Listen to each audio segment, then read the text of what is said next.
अस्सलामुअलैकुम दोस्तों, आज की शो में फैसल वावड़ा और अतातार की शदीद तकरार ने सबको हैरान कर दिया। दोनों ने एक दूसरे पर ऐसी शदीद से हमला किया कि माँ बहन एक कर दी।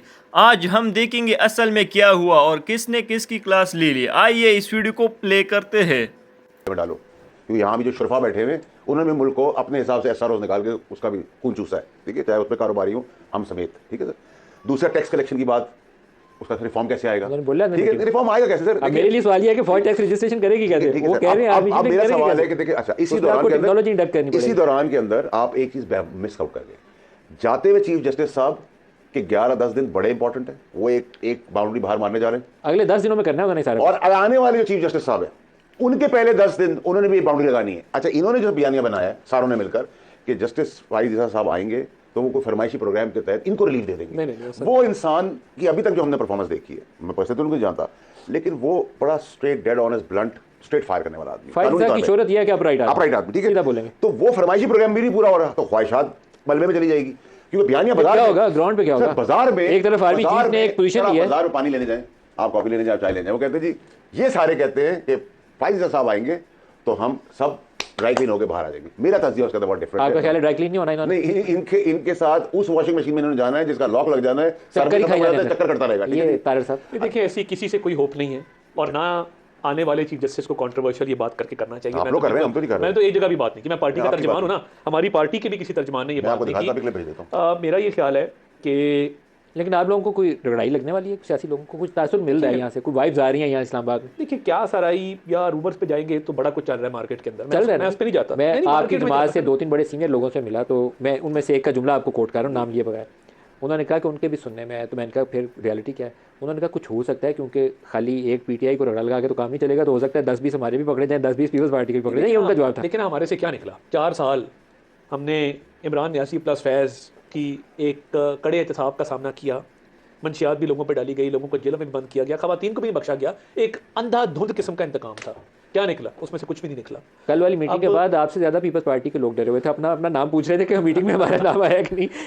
कुछ जो माजी में मोटरसाइकिल पे बैठते रहे उन्होंने पूछा कि वो बंदा मोटरसाइकिल पे बैठा था, उसका नाम तो नहीं आया मीटिंग के अंदर। वो जाने, पीपल्स पार्टी जाने, मगर मैं ये समझता हूँ कि नैब कवानीन के हवाले से जो चीफ जस्टिस साहब ने कहा ना, शॉर्ट एंड स्वीट, मेरी दुआ है अल्लाह ताला से कि काश ये नैब की सारी अमेंडमेंट्स खत्म कर दें। आप कह रहे हैं कभी भी नहीं करेंगे, क्योंकि ईमानदारी का भी जुनून है ना। वो लाडला अंदर बैठा है, अब अच्छा तो नहीं रहता, घर जाते हैं सास भी देखती है, छोड़ा नहीं छोड़ा। तो चीफ साहब ने कहा कुछ चीज़ें अच्छी हैं। हाँ, अब वो कुछ चीज़ें क्यों अच्छी हैं? वो इमरान स्पेसिफिक अमेंडमेंट्स बंदियाल साहब करके जाएंगे जो पार्लियामेंट का काम है। स्पेसिफिक किए अगर वो मैं आपको बताऊं कि नवाज शरीफ साहब के कितने केस हैं। आशियाना मेरिट पे बरी हुए, नई अमेंडमेंट का मुझे शक है उनका 26 अरब वाला केस खुल जाना। एसेट्स का केस मेरिट पे बरी हुए, अमेंडमेंट का सारा 26 अरब एक केस में वो मेरिट पे हुआ है, एक केस में अमेंडमेंट आ गई नहीं। वो रमजान शुक्र मिल गंदा नाला केस है जिसकी अमाउंट कम थी, तो इसलिए उन्होंने कहा कि ये नैब में नहीं आता। वो भी लाहौर हाई कोर्ट का डिविजनल बेंच उस पर तफसील से बात कर चुका है। मेरिट पे एक्विटल का बड़ा फिट केस है, उसका कोई हमें डर नहीं है, ना हमें कोई खौफ है। लिस्ट पढ़ी है, नवाज शरीफ साहब चौधरी शुगर मिल केस आज तक उस पर एविडेंस नहीं है, रेफरेंस फाइल नहीं हो सका।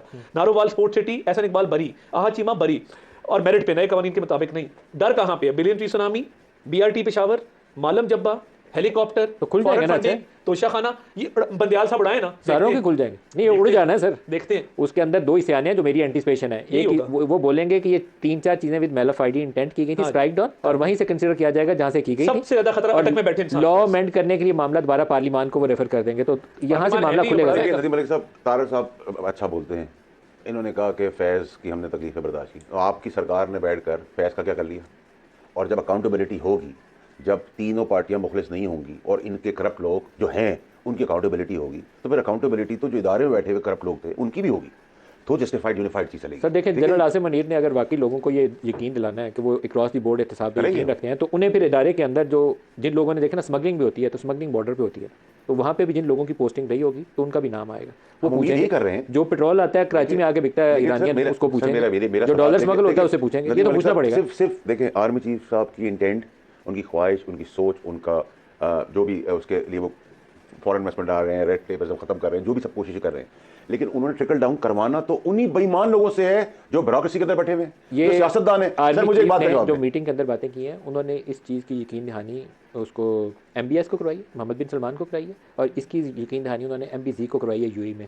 और पक्का यकीन दिलाया कि वो इंश्योर करेंगे कि ना इसमें किकबैक्स होंगी, ना इसमें रेड टेप आएगी, ना इसमें करप्शन आएगी, और वन विंडो ऑपरेशन के जरिए इस इन्वेस्टमेंट को गारंटी किया जो हमारा हम जो सोच रहे हैं उसी हिसाब से चीफ साहब कामयाब भी हों।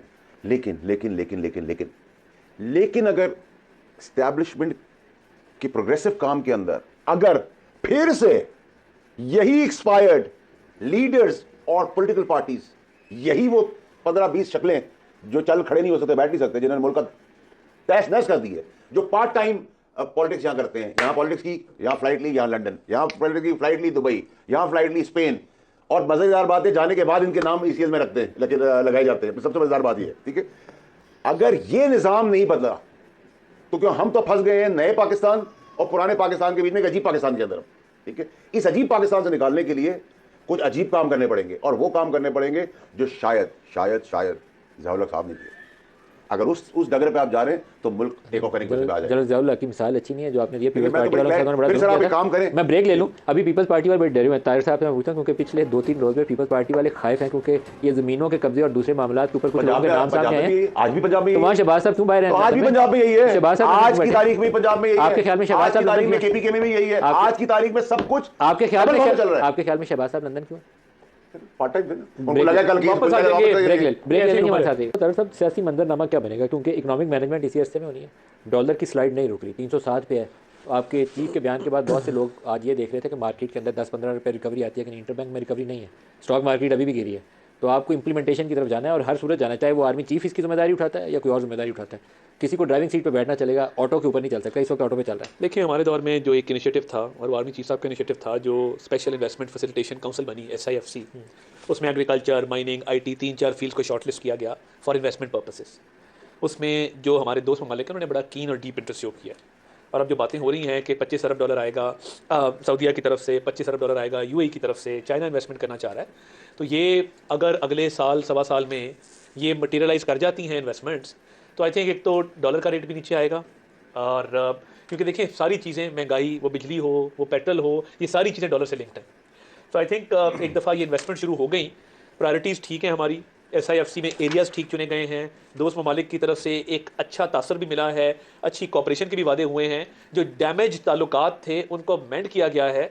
तो मेरा तो बड़ा बिलीफ है, क्योंकि मैं बड़ा पॉजिटिव आदमी हूँ, मैं होपफुल रहता हूँ कि इंशाल्लाह हम इन हालात से निकलेंगे, हालात बहुत बेहतर होंगे। पाकिस्तान की बागडोर ठीक हाथों के अंदर है, और ये सलाहियत रखते हैं कि बागडोर है किसके हाथ में, खक्कर साहब के हाथ में कि आर्मी चीफ के हाथ में? नहीं, देखिए, मैं तो जो स्टेप्स लिए गए हैं आर्मी चीफ की तरफ से, SIFC है हमारे दौर में, SIFC सारा आर्मी इस वक्त ड्राइव कर रही है। वही कह रहा हूं ना, वो तो हमारे दौर में भी कर रहे थे, वो तो होस्ट भी कर रहे थे, उसमें कोई शक नहीं। आपके दौर में भी आर्मी कर रही थी? जी बिल्कुल, उसमें देखे ना, वो कॉन्फ्रेंसेस जितनी हुई, जितनी ब्रीफिंग्स हुई, उसमें पूरा सेटअप मौजूद था, सिविल सेटअप और मिलिट्री सेटअप दोनों जॉइंटली मौजूद थे। तो मैं ये समझता हूँ कि वो एक बड़ा अच्छा इनिशिएटिव है, उसमें पोटेंशियल है। दोस्तों, आपने देखा कि फैसल वावड़ा और अता तारड़ की लड़ाई ने लाइव शो को जंग का मैदान बना दिया। आपको क्या लगता है किसने बाजी जीती? अपनी राय कमेंट में ज़रूर दीजिए, और अगर वीडियो पसंद आई तो लाइक और सब्सक्राइब करना ना भूलिए। मिलते हैं अगले रिएक्शन में। अल्लाह हाफिज़।